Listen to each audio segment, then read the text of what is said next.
आइए, मैं सबसे पहले थोड़े थके हुए लोगों को थोड़ा पुश करना चाहता हूँ। बोलो थकना। बोलो थकना। आप जानते हैं, आप जिंदगी की वजह से नहीं थके हैं, आप अपने जीने के तरीकों की वजह से थक गए।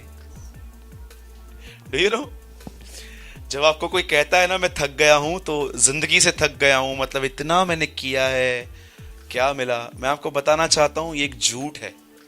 जो लोग कहते हैं ना मैं जिंदगी से थक गया हूं, आप जिंदगी से नहीं थके हैं, आप अपने जीने के तरीके की वजह से थक गए हैं।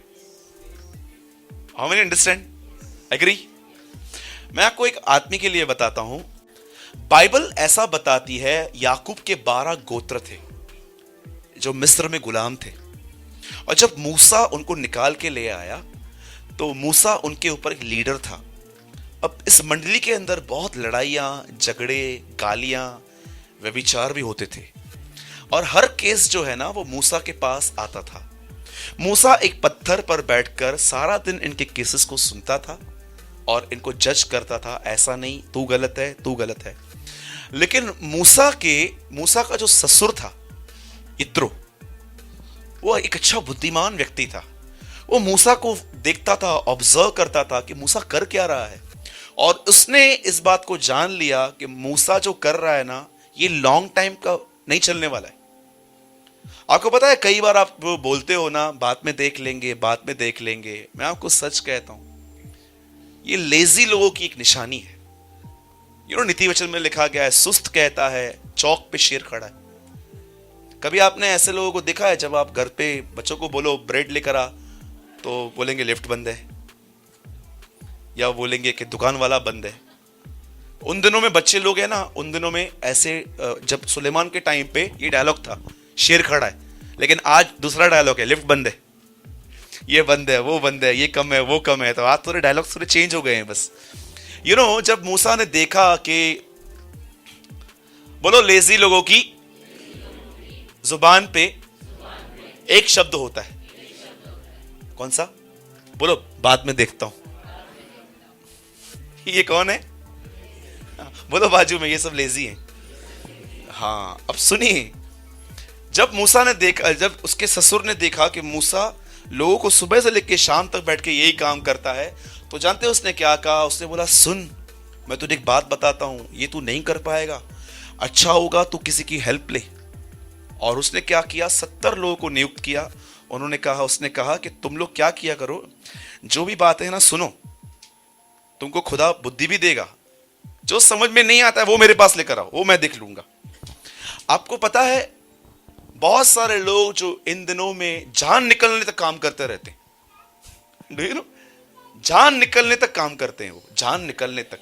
जब मालूम पड़ जाएगा ना बस मरने वाला, वहां काम छोड़ देंगे। क्या आपको लगता है ये बुद्धिमानी है? मैं भी कभी कभी ये गलती कर बैठता हूं, जान निकलने तक काम करना, और किसी की मदद भी नहीं लेते हैं लोग, एकदम मार्था की तरह हैं, सिर्फ कंप्लेन करेंगे, किसको बोलेंगे नहीं आके। मार्था को यीशु ने बोला भी नहीं, खाना बना 13 लोगों के लिए, बनाना चालू किया, दही वड़े, पाव भाजी, सब बनाना चालू किया, उसने सब बनाना चालू किया, है ना? और आप जानते हैं वहां पर क्या हुआ? मूसा को उसके ससुर ने कहा मदद ले। अब मैं आपसे एक बात पूछना चाहता हूं, आप में से कितने लोग हैं कभी कभी किसकी मदद मांगते हैं?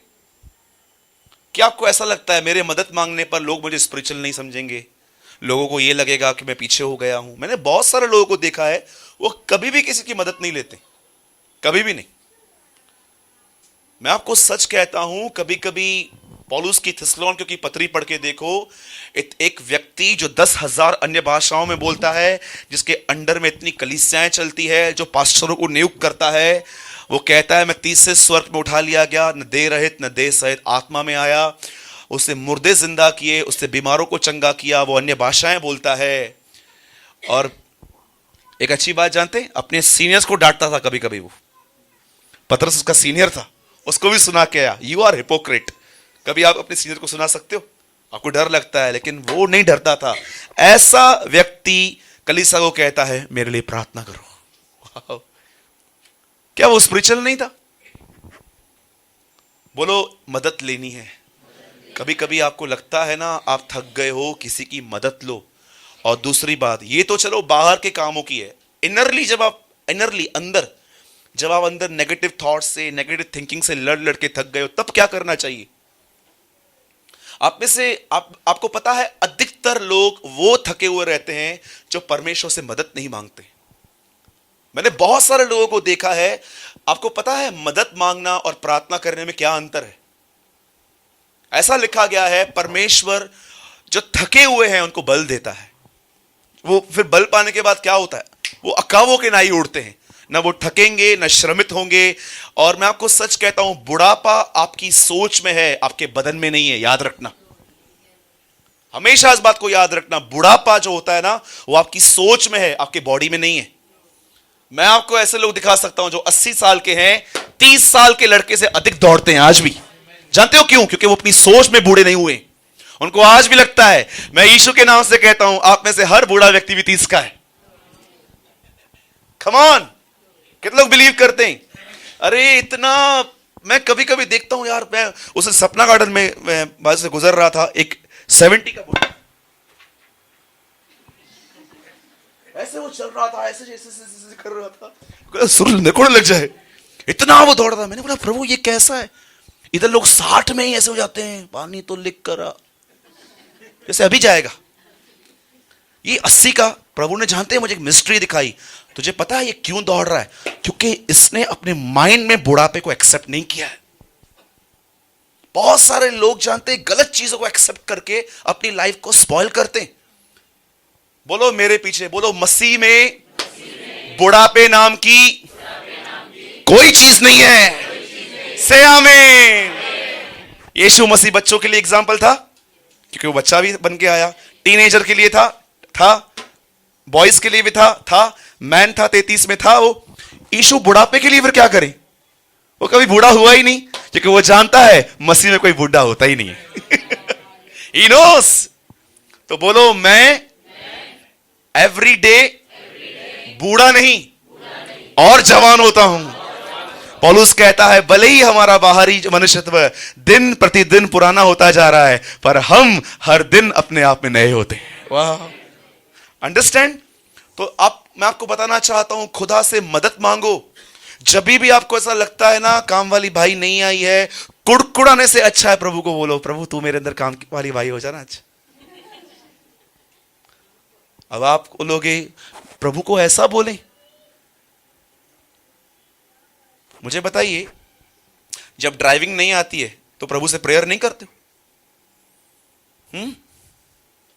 बोलते हो ना? वो आपके अंदर एक ड्राइवर बन जाता है। खाना नहीं आता है आपको पता है जीसस मछली बहुत अच्छी पकाता था एक जगह पे, आप उसको बोलते हो वो कुक हो जाता है। एक विद्यार्थी पढ़ नहीं पाता है, वो प्रभु को बोलता है मुझे सिखाना, वो विद्यार्थी बन जाता है। अरे उसके लिए सबसे बेहतरीन बात यह है, सबके लिए सब कुछ बन जाता है। हमेशा जब भी इससे जब आप टेम्प्ट होते हो ना, बस अब मैं फटूंगा, अब मैं कुड़कुड़ाऊंगा, अब मैं बस उस टाइम पे प्रभु को बोलो मेरी मदद कर, हेल्प मी लॉर्ड। नॉलेज के पीछे मत जाओ। यीशु ने नहीं कहा था मैं तुम्हारे लिए ज्ञानी को भेजूंगा, उसने कहा मैं तुम्हारे लिए एक सहायक भेजूंगा। I will send you the helper. मदद मांगो, हर जगह पे मदद मांगो। जब भी आपको लगता है ना आप थक गए हो अपने माइंड में लड़ लड़ के, आप लोगों की सुन सुन के थक गए हो, अपने आप को रिन्यू करने का एक ही तरीका है, परमेश्वर से मदद मांगो। और मैं आपको सच कहता हूं, एम्बुलेंस 1 घंटे के बाद आती है, पिज्जा 30 मिनट के बाद आता है, प्रभु ऑन द स्पॉट आता है। बिलीव करते हैं? कितने लोग हैं जो डोमिनोज का पिज्जा मांग के वेट करते हैं 30 मिनट के बाद आए ताकि फ्री में मिले? पिज्जा 30 मिनट के बाद आता है, एम्बुलेंस 1 घंटे के बाद आती है। लेकिन बाइबल यीशु के लिए कहती है वह संकट के समय में अति सहज से मिलने वाला हमारा सहायक है। एक परमेश्वर ही है जो हमेशा आपको लिए फिरेगा। मेरे भाइयों और बहनों, मैं फिर से कहता हूं, परमेश्वर से मदद मांगी, नहीं तो मैं आपको सच कहता हूं आपके लाइफ में कोई फ्रेशनेस नहीं होगी। हमेशा जब आपसे कोई भी मिलेगा ना, हमेशा आपके अंदर वही लैंग्वेज, वही बातें। आप मसीह तो होंगे पर आप मसीह के जैसे नहीं होंगे। आज बहुत सारे लोग मसीह हैं पर मसीह के जैसे नहीं है, फ्रेश नहीं है। आप जब भी उनको मिलो ना, आप उनके अंदर से एक ही खुशबू महसूस करोगे, वो है थकान, थके हुए। पुराना 20 साल में पहले चर्च में गया था, प्रभु ने मुझे छुआ था। अच्छा, आज कोई एक्सपीरियंस नहीं है आपका? ये तो 20 साल पहले की बात है ना। आज से 5 साल पहले मैं प्रभु में गया था, ऐसे ऐसे काम हुए। 5 साल पहले। आज क्या हुआ वो बताओ ना। कुछ भी नहीं है। वो तो हुआ था ना मेरे साथ, यही है। कुछ नया नहीं है आपके पास। क्यों आज लोग फ्रेश नहीं है? आपको पता है, भले ही 40 साल एक ही खाना गिरा था ऊपर से, पर एवरीडे फ्रेश था। एवरी डे जो मैना ऊपर से गिरता था वो फ्रेश था। आपकी लाइफ में फ्रेशनेस जानते क्यों नहीं है? क्यों? आप जब मॉर्निंग में उठते हो, सेम विचार जिनमें आप रात को सोए थे वही सेम विचार आपको मॉर्निंग में रहते हैं। वही आपका नेचर है, लोगों में से गलतियां निकालना, लोगों की सुन के उनको सुनाना, या तो हर दिन अपना टेम्पर खो देना, या सिर्फ और सिर्फ बस जैसा आपको चलता है सब। क्यों आपके लाइफ में एक फ्रेशनेस नहीं है? क्योंकि आपने सिर्फ प्रेयर करना सीखी है, लेकिन प्रेयर के बाद बार बार परमेश्वर से बात करना नहीं सीखा है। जानते हो, अधिकतर लोगों ने सिर्फ प्रेयर सीखी है, मस्त रटी हुई प्रेयर। पिता, मैं दुआ करता हूं यीशु के नाम में, मैं प्रार्थना करता हूं उल्लासनगर के लिए, बॉम्बे के लिए, महाराष्ट्र के लिए, इंडिया के लिए, वर्ल्ड के लिए, और उसके बाद घर के लिए, अपने लिए, कलीसिया के लिए वापस आओ। यही रिलिम चलता रहता है। कितने लोगों ने प्रार्थना करने के बाद प्रभु से ऐसे ही कैजुअली टॉक करना सीखा है? मेरे जो बुजुर्ग भाई और दादा हैं वो मेरे सामने बैठे। देखो, अभी मैं उनसे बात करता हूं, तो क्या मुझे उनसे बात करने के लिए उनकी आइडेंटिटी बताना जरूरी है? Your time start now. आपका नाम जय अंकल है, आप यहां रहते हो, आप यहां रहते हो, आप यहां रहते हो, यहां रहते हो। चाह पैसे दो, जाओ ना। क्या चाहिए?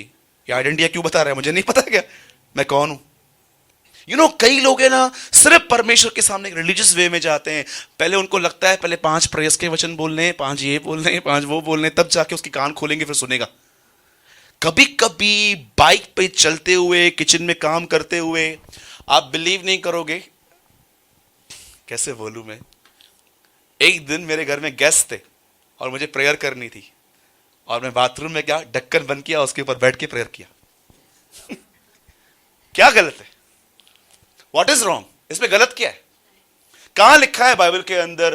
वो रिलीजियस लोग होते हैं, अरे यीशु को वहां पर रहते हो। रिलीजियस लोग होते हैं ना, जब देखेंगे घुटनों पर आते हो तो ही प्रेयर होती है। इनसे तो बाहर निकलो पहले। और याद रखो इस बात को, लिसन, ये मेरे शब्द नहीं है, ये 19वीं सदी के एक खुदा के खादिम के शब्द हैं। 19th सेंचुरी में एक आदमी ने अपने किताब में लिखा, जब मैं प्रार्थना करता हूं उस समय मैं यीशु को सर्वशक्तिमान परमेश्वर समझता हूं, और जब मेरी प्रार्थना खत्म होती है उसके बाद मैं उसे अपना सबसे अच्छा दोस्त समझता हूं। What a prayer! क्या रिलेशनशिप! बोलता है, when I pray, I believe he is an almighty God, but when I finish my prayer, I believe he is my best friend. कितने लोग आज के साथ आज अपने अंदर ये बात ऐड कर रहे हैं? मैं आपको सच कहता हूं, वो बाप है। आप जानो, आप बेटियां हो, आप बेटे हो, आपको अपने आप को डेकोरेट करके आने की कोई नीड नहीं है। जहां खड़े हो उससे कहो, खुदा रहम कर, दया करना प्रभु, जल्दी आना प्रभु, जल्दी आ प्रभु, दया कर मुझ पर। जो मन में है वो प्रभु से बोलना एक प्रेयर है। समझ रहे हैं? बोलो अपने बाजू वाले को, यीशु तेरा दोस्त है। हम लोगों ने गीत गाया आज, तुझसे ही यारी है, तुझसे ही यार है वो हमारा। चलो एक बार अपने आप को पास वाले को स्माइल करके बोलो, अरे यीशु तेरा दोस्त है भाई। यस, कितने लोगों को खुशी हो रही है। हर रिश्ता निभाता है वो। कितने लोग ये बात जानते हैं? पहले लिखा है वो हमारा दोस्त है, उसके बाद लिखा गया है वो हमारा भाई है, और अंत में वो हमारा पति है। हर संबंध उसमें निभाया जाता है। ओके,